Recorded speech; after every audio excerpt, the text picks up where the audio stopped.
Après cela, Jésus se rendit en Judée, accompagné de ses disciples. Il y séjourna avec eux, et il les baptisait.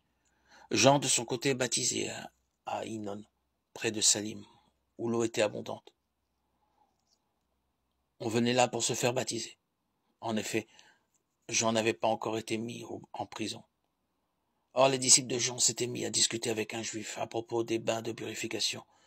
Ils allèrent donc trouver Jean et lui dire, « Rabbi, celui qui était avec toi, de l'autre côté du Jourdain, celui à qui tu as rendu témoignage, le voilà qui baptise, et tous vont à lui. » Jean répondit, « Un homme ne peut rien s'attribuer sauf ce qu'il a reçu du ciel. Vous-même pouvez témoigner que j'ai dit, je ne suis pas le Messie, je suis celui qui a été envoyé devant lui. L'époux, c'est celui à qui l'épouse appartient. Quant à l'ami de l'époux, il se tient là. Il entend la voix de l'époux et il en est toujours joyeux. C'est ma joie, j'en suis comblé.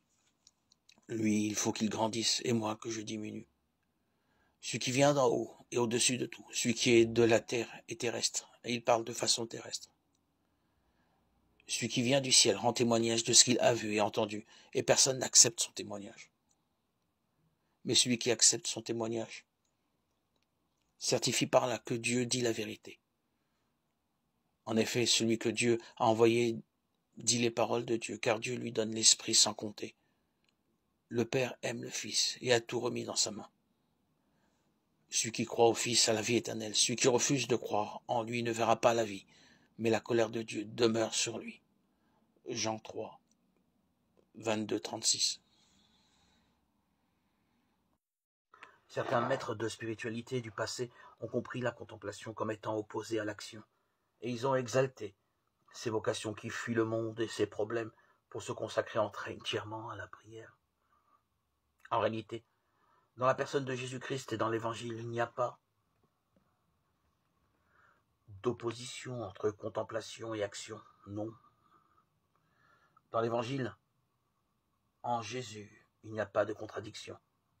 Peut-être cette idée est-elle venue de l'influence de quelques philosophes néoplatoniciens, mais il s'agit d'un dualisme qui n'appartient certainement pas au message chrétien. Il n'y a qu'un seul grand appel dans l'Évangile, c'est de suivre Jésus sur le chemin de l'amour. Tel est le sommet, tel est le centre de tout. En ce sens, charité et contemplation sont synonymes, elles disent la même chose. Saint Jean de la Croix soutenait qu'un petit acte d'amour pur est plus utile que tous les autres œuvres réunies. Ce qui naît de la prière et non de la présomption de notre ego, ce qui est purifié par l'humilité, même s'il s'agit d'un acte d'amour isolé et silencieux, est le plus grand miracle qu'un chrétien puisse accomplir. Et tel est le chemin de la prière de contemplation. Cet acte d'amour dans le dialogue silencieux avec Jésus fait beaucoup de bien.